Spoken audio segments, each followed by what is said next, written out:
think Aprilia is definitely a solid bet going into this next weekend. I would agree with that. I would say there's definitely going to be an Aprilia on the podium. What number it's going to be, I'm not 100% sure. Don't discount KTM also. I think there's a track that Pedro Acosta seems to like, and Mm-hmm. I mean I think Binder is starting to gel, but he's had some shit luck also with parts not working and stuff like that. I mean he's starting to I think gel a little bit more with the bike. So yeah. What do you think about how do you think Pecco's going to do next weekend? Oh man, there's no telling.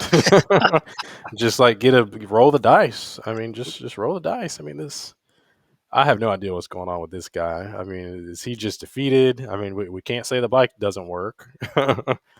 you know, I mean, I don't know if it's the mental part for him. I mean, obviously, like him and Mark, people say like, well, they're on different specs and this and that. I mean, I That's would.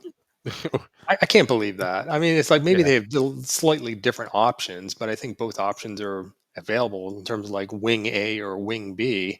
And it's like the guy who's had spent the last 3 or 4 years developing this bike is number 63. It's not number 93. Yeah. And the other thing at the beginning of the season, they both had common input in terms of we like this, we don't like that. So they both agreed on the general direction the bike was going for this year. And I just don't get it. Or then there's the if you want to bring up the conspiracy theories that this is all a fix from and there's honest to God, there's people who believe this that it's some kind of you know Mark's getting all the parts, Pedro's getting parts off of GP19 or whatever, and it's crazy. So Yeah, I will say I think they're on the same bike, but I think Petco's also chasing setup. He has always been very particular about bike feel, and he needs to have a certain level of feedback from the bike. And I think he's just chasing that setup, making changes every round, and he's just not finding what he's looking for. I think he's also in his head a little bit. I mean, doesn't help that Marquez is his teammate. well, and he's 175 points clear of the next freaking rider. right. Well, that sounds a lot, and I've been thinking about that. Also that Vinales was like that last year on the Aprilia, where basically every click had to be exactly right, every setting had to be perfect, and when it was like last year at Austin, he was literally untouchable. I mean, you know, even Marquez, if he hadn't crashed during the main race, was not going to catch him. But those are rare kind of events. Like every other track, it's like, oh, this isn't right, and then he just kind of it's like self defeating, and then he just figures that I can't win, and he ends up even if he qualifies well down potentially even out of the points. And Pecco just seems like he's so sensitive to some things here or there that it just doesn't make sense why I mean, God, he was the None. worst Ducati finisher last year or last weekend. I mean, that's more every. I believe that's true. Even in because it did. I can't remember if Alligator crashed or not, but anyway, he should be the first or second Ducati, not the first or second from the bottom. Yeah, I mean he didn't qualify well. Didn't get out of Q1. I mean, it was just a sign of how the weekend was going to go, and Right. it's absolutely. But yeah, it's heartbreaking for him. But I mean, at the end of the day, you got to get it together, man, because Ducati is not going to hold that seat for you. You got to ride the bike. I mean, well, Yeah, they're Bez Bez went through Q1 also, ended up on the podium. So I mean, he crazy. had a fantastic weekend. You can't Hmm. just give up. It's like self fulfilling prophecy, right? It's like, oh, I can't make it into Q2. Well, it's like you're not going to make it into Q2 with that attitude. Now, I'm not They're saying he not. does, but there's it almost seems like there is kind of this self defeatist kind of attitude. Uh, Crazy. Yeah, well, he better get it together quick because I mean, Once again, Alex Marquez is will now have a proper challenge. I mean, he's not going to want to leave Gresini, I'm sure, but if Why he would you? did in silly seasons, I mean, it just seems to be happy where he is. And silly season in full effect, if he decides to sniff a factory seat with his brother, I mean, what is Ducati gonna say?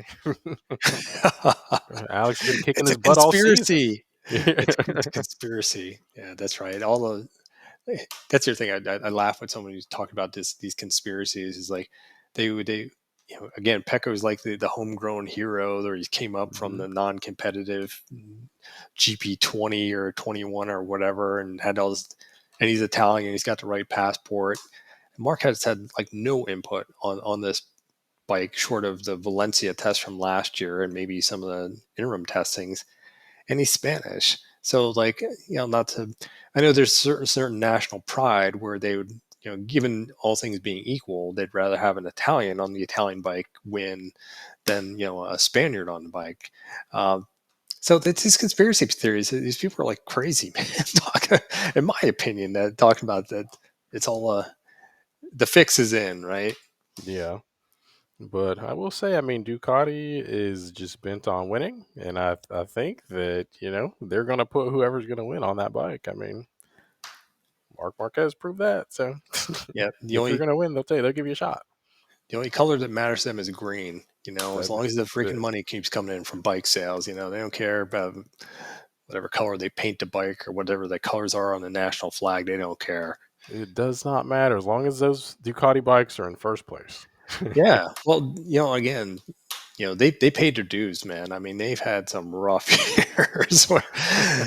Even when they had like eight bikes on the grid. I mean, yeah, remember when they first started having like 8 bikes on the grid, and it's like that was almost like, well, these people are like, oh, if I got to get if I want to stay in MotoGP, I guess I got to take one of these Aventa or the early Promac days, or God, some of these other real low tier sponsors, and they'd have 8 bikes, but they were like, but they were collecting all that data, Hmm. regardless, good, bad, or indifferent. They had some riders on there. There was like like Hector Barbaro's on some of one of their bikes. Him and Lars Bass were on, I think the Aventa bikes, and hey, they collect all the data.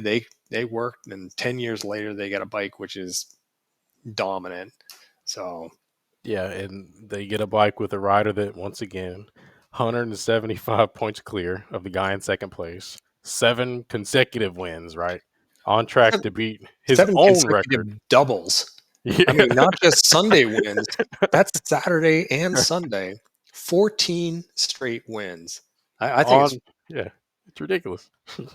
I think it's I- we should be grateful that we are seeing this. This is amazing. I mean, can you when that's is the how I next feel time? about Yeah, it. when is the next time you're going to see this run of like dominance? Uh, it's remarkable, I think. That is exactly how I feel about it. I mean, on track to beat his own record of 10 consecutive wins, right? With a lot Yeah, more to go. I mean, what yeah, what are right. they I mean, going to do for what is anybody going to have for this guy? they're going to run out of like adjectives and superlatives to describe how dominant he is. I mean, he may break that his 10 let's see, 7 in a row. So I think he what in 2014 he did he won the first 10, right? So I mean that'd be a big trip, big ass, especially with some of these tracks coming up. But I think it's a 2019, 2014 or 2019 he had His 13 that wins in the season. Yeah, that And I, best season where it was like one or two DNFs, like maybe one second place, first place all the rest of the season. right, it's like the only race he didn't finish was Coda, by some weird stroke. Alex Rins ended up winning that race. I remember that we were at Hmm. that race. But yeah, that's crazy. So he could potentially win more than 13 races this year, which is he owns that record. And there's what 8 races, 8 Sundays left in the year, Hmm. and at his clip, he's winning like just statistically like 3 out of every 4 races. So that's like 6 wins. So he could end up with like 16 wins, Sunday wins this year. I mean, his margin of victory is gonna be 250 points or more by the end of the season. Yeah, and the predictions are saying he can win it by Mazzano.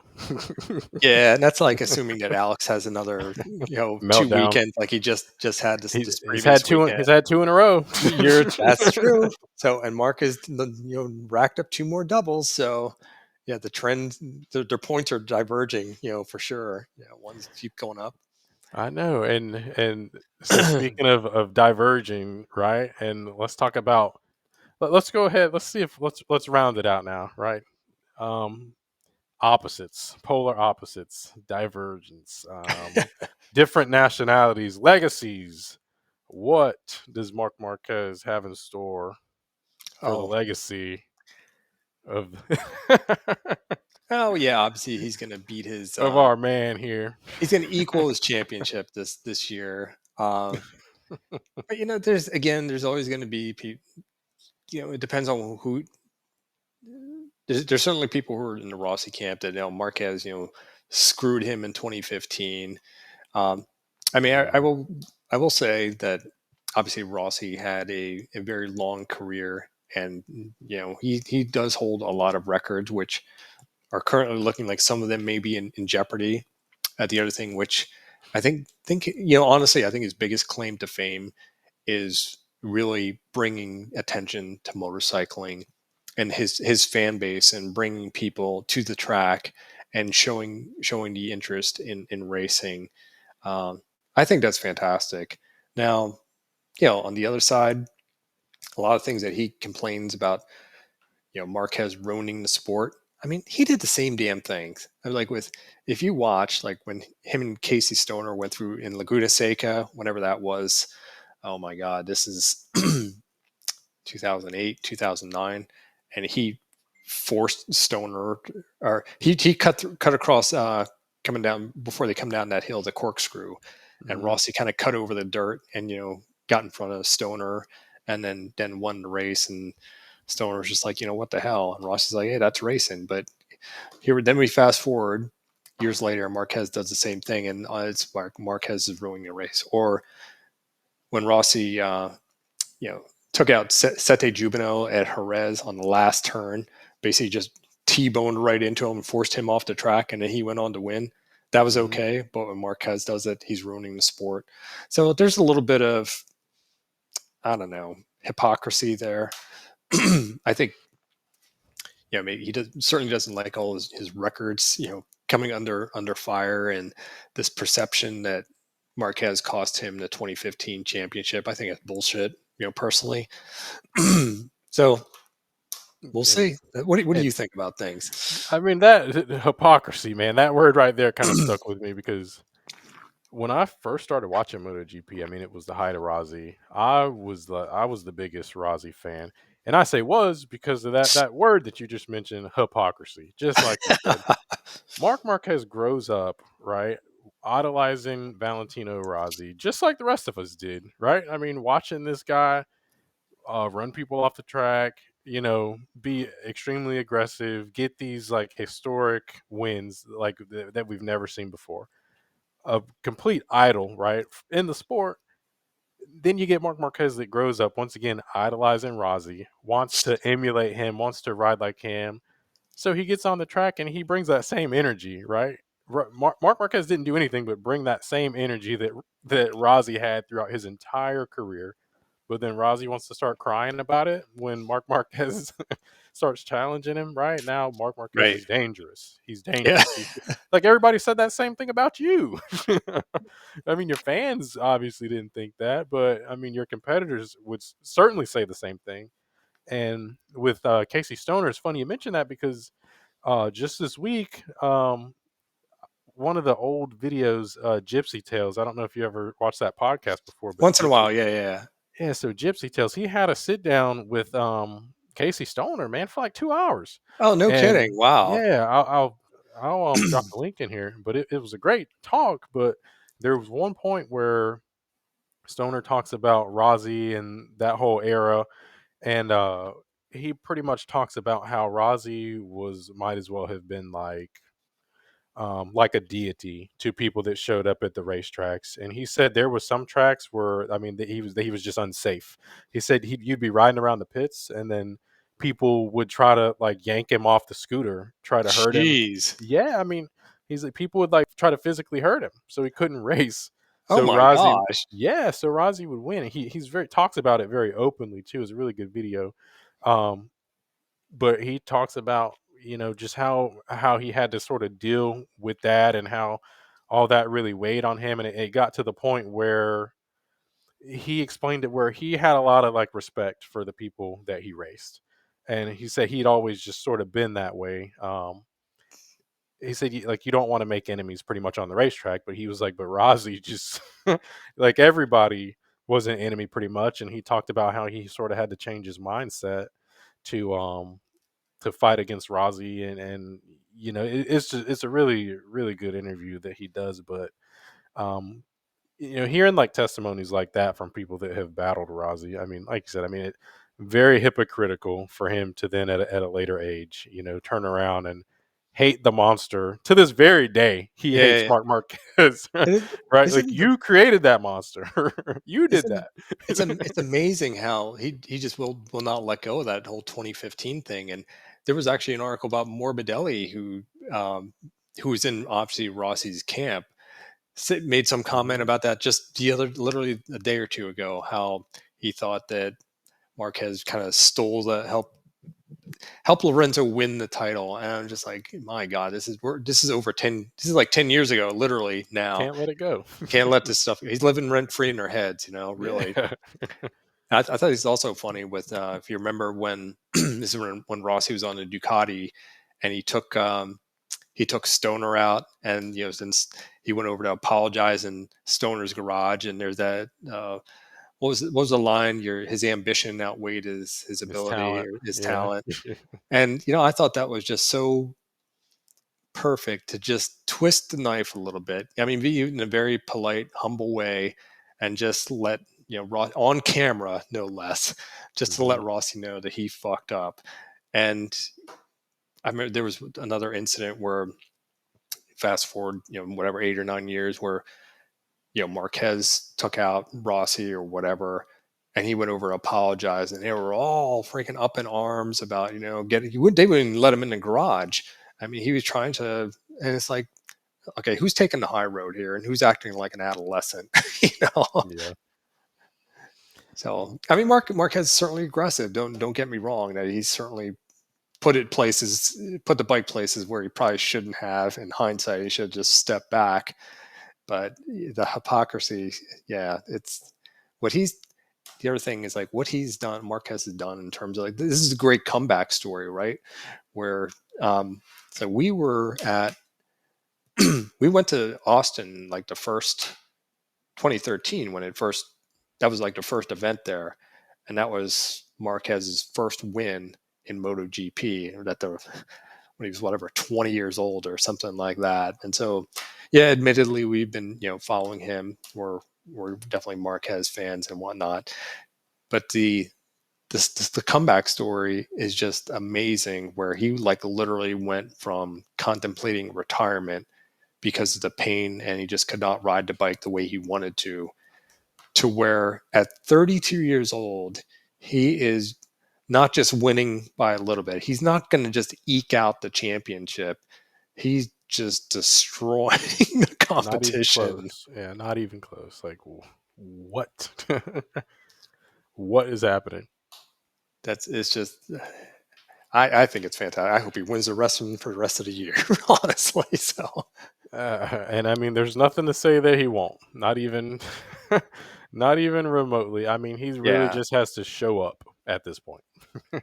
455 points. If you thought that Show up. 2019 season was dominant, like you'd mentioned, where he's basically on the podium, first or second every race except for Coda, where he didn't finish the race. I Hmm. mean, this just. But again, does he make it boring? Well, hey, everyone else has got to nut up and start riding the bike better.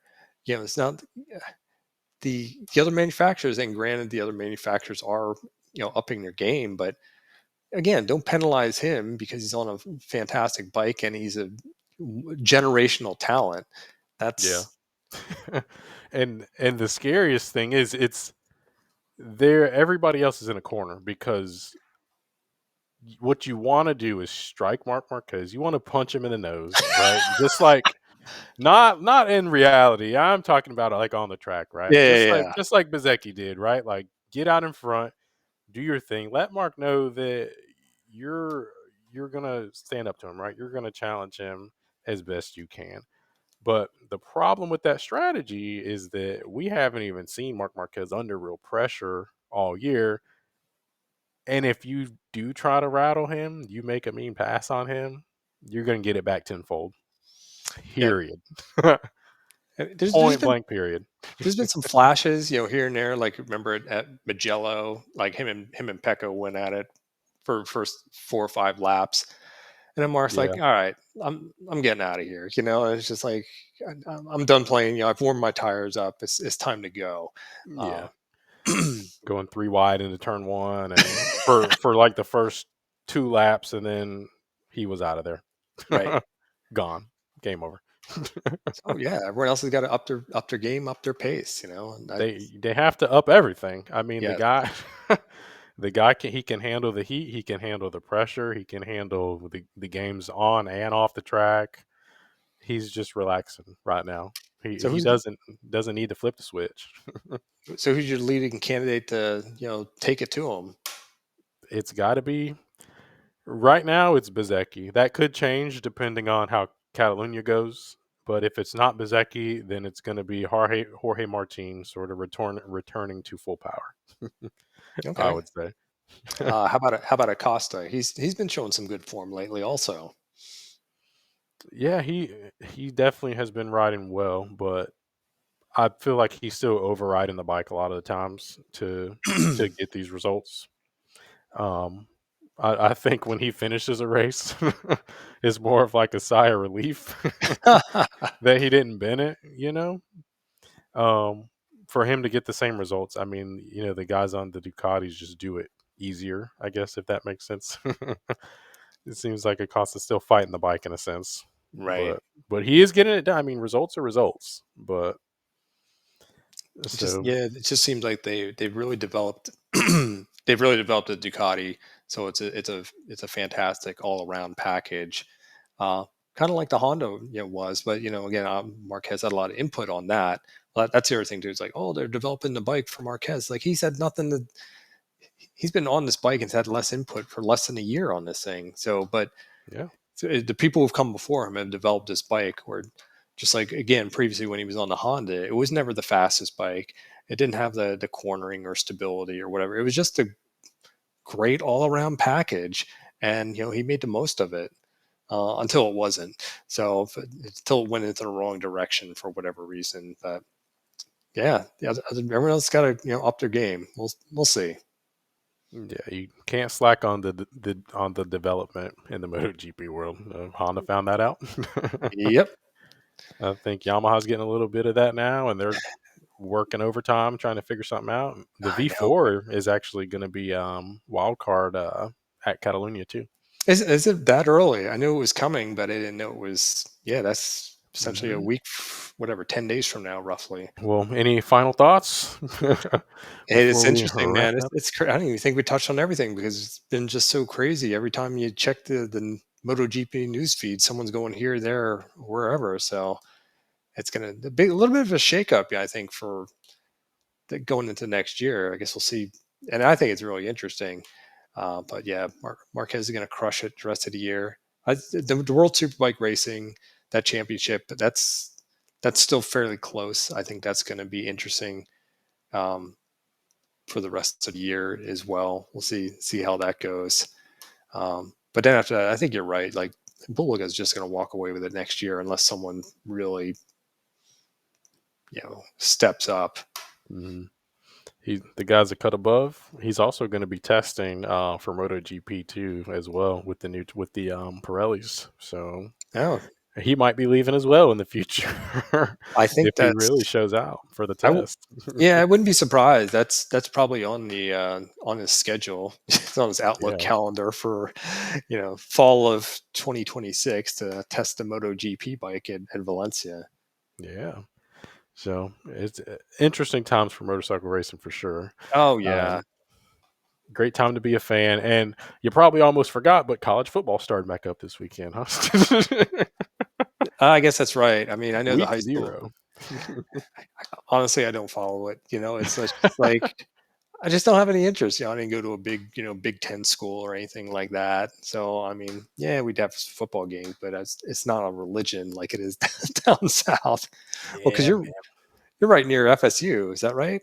yeah, I'm in Yes. the college town, so Oh, we get yeah. we get sucked into it. So, Ah, but the motorcycle racing, I mean, the racing's going to be way better than the football games, anyways. So it is what it is. yeah, absolutely. So, Cool, man. cool. All When are we right, gonna see you well, at the track next, John? I don't know. I'm trying to hold out for Jennings to open back up, just so I can test my bike out before getting on the road for 5 hours and Yeah, finding that's out a that fair point. yeah that my I mean, suspension's even not set up or something. But so that's when do they open back up? next month, Like I think. next month? Hmm. Yeah.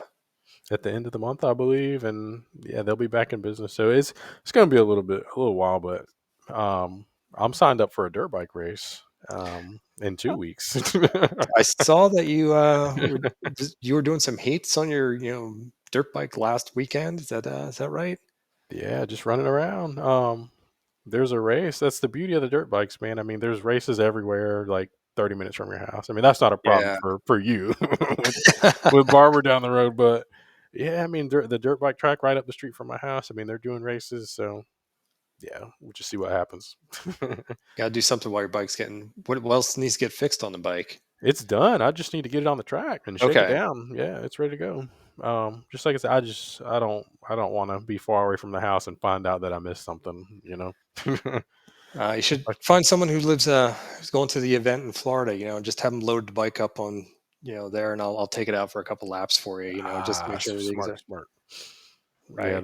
the barber's gonna be a good weekend. Dang Yeah. it.